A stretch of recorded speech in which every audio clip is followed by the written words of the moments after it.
Heather the Traveling Storyteller, and this week I will be reading Cats for Sale by Esphyr Slobodkina.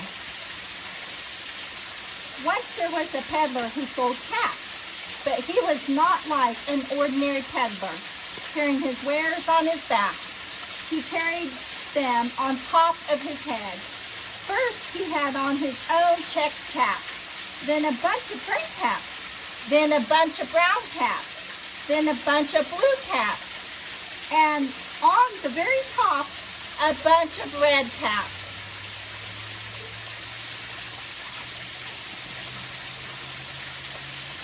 He walked up and down the street, holding himself very straight, so as not to upset his cats. As he went along, he called, "Caps, caps for sale, 50 cents a cap." One morning, he couldn't sell any cats. He walked up the street and he walked down the street calling, "Caps, caps for sale, 50 cents a cap." But nobody wanted any caps that morning. Nobody wanted even a red cap. He began to feel very hungry, but he had no money for lunch. "I think I'll go for a walk in the country," said he, and he walked out of town slowly, slowly, so as not to upset his cats. He walked for a long time until he came to a great big tree. "That's a nice place for a rest," thought he, and he sat down very slowly under the tree and leaned back little by little against the tree trunk so as not to disturb the caps on his head. Then he put up his hand to feel if they were straight. First his own checked cap, then the gray caps, then the brown caps, then the blue caps, then the red caps, and on the very top, they were all there. So he went to sleep. He slept for a very long time. When he woke up, he was refreshed and rested. But before standing up, he felt with his hand to make sure his caps were in the right place, and he felt was his own checked cap. He looked to the right of him, no caps. He looked to the left of him, no caps. He looked in the back of him, no caps. And he looked behind the tree, no caps. Then he looked up into the tree, and what do you think he saw?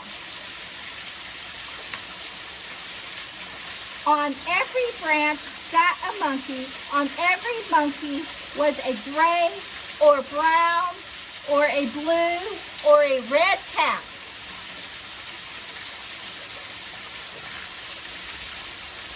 The peddler looked at the monkeys. The monkeys looked at the peddler. He didn't know what to do. Finally, he spoke to them.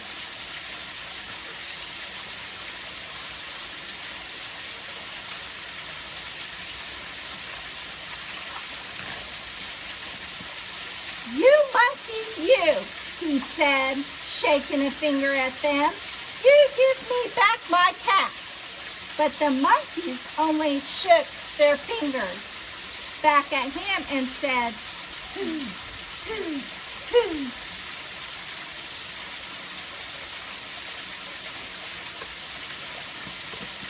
This made the peddler very angry, so he shook both hands at them and said, "You monkeys, you give me back my caps." But the monkeys only shook both their hands back at him and said, "Tz, tz, tz."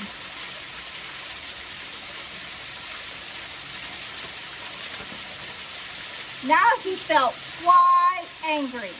He stamped his foot and he said, "You monkeys, you better give me back my cap." But the monkeys only stamped their feet back at him and said, "Zzz, zzz, zzz." By this time, the peddler was really very, very angry. He stamped both his feet and shouted, "You monkeys, you must give me back my cap." But the monkeys only stamped back both their feet back at him and said, "Zzz, zzz, zzz." At last, he became so angry that he pulled off his own cap, threw it on the ground, and began to walk away.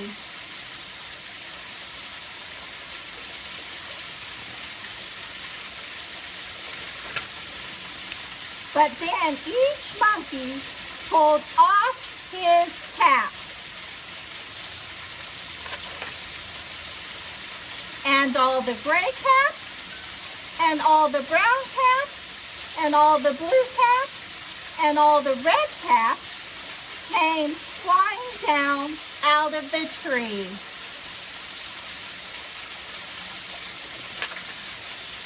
So the peddler picked up his caps and put them back on his head. First his own checked cap, then the gray cap, then the brown cap, then the blue cap, then the red cap on the very top.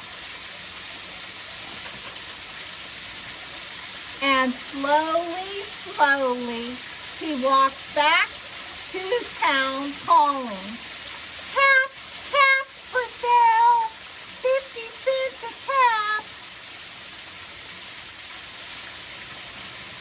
The end. Thank you for joining me today. Hope to see you next time.